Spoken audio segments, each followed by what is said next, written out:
Now, I mentioned about the human mind and the divine mind. These five senses that we have, the mind is connected with each of them. The human mind is necessary to unify, to bring them together in some sort of cohesive way. And this is how the human mind works. I see this, and then I'm hearing that. And my mind goes from what I see to what I'm hearing to affirm what I'm seeing, or what I'm hearing to affirm by what I'm seeing. Now, because my hearing and my sight are separated, are a distance, my mind has to travel some distance, so it goes disjointedly between what I see and what I hear. Then I'm also smelling, because I need to smell to affirm what I see or what I hear. So my mind goes and checks what I'm smelling to see that that is consonant with the rest of what I've seen so far and heard so far. So it goes to what I'm smelling. And then there is a touch feeling. And so my mind then relates to my touch feeling, which concerns whether I'm hot or cold, for instance, or whether I'm touching something. And my mind then goes choo, choo, choo, choo, choo, 4 times so far. And then to my taste, or to my sense of hunger, or to my sense of balance.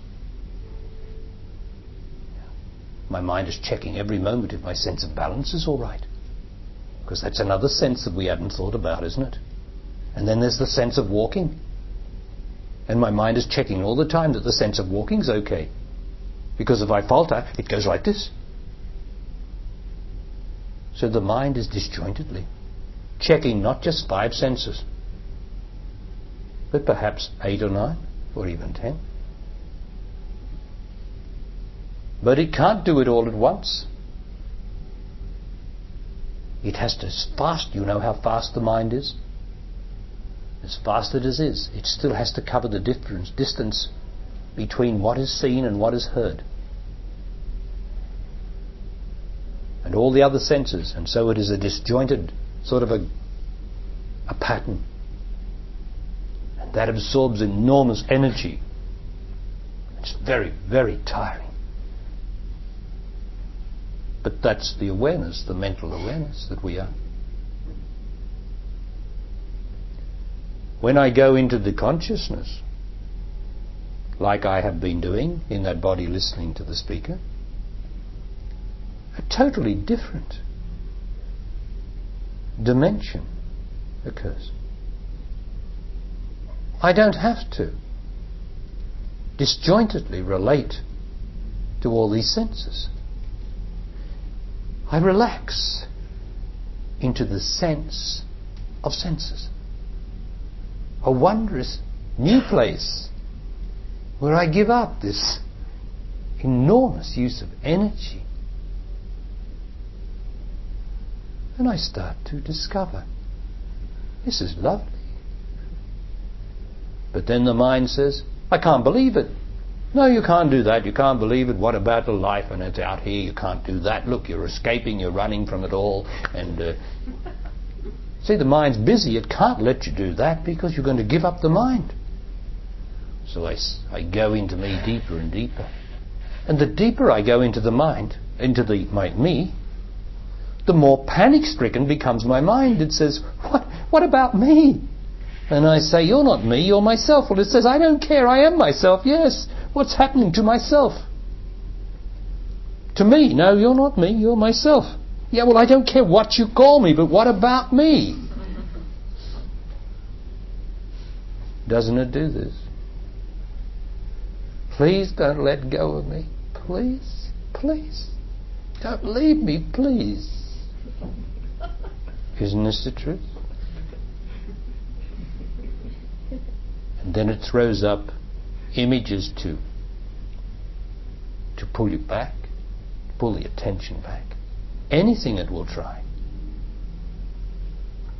Anything.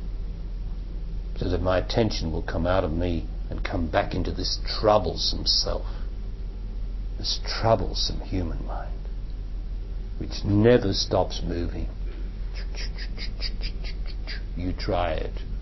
Why is it that I don't leave you very long when we go into me? Because I know the mind, I can hear the mind starting to tick over, starting to throw up its red herrings. So I come in, and while I'm talking like now, you can be focused on me. But if I leave you alone very long, your mind, the magnet of the mind, will pull you up.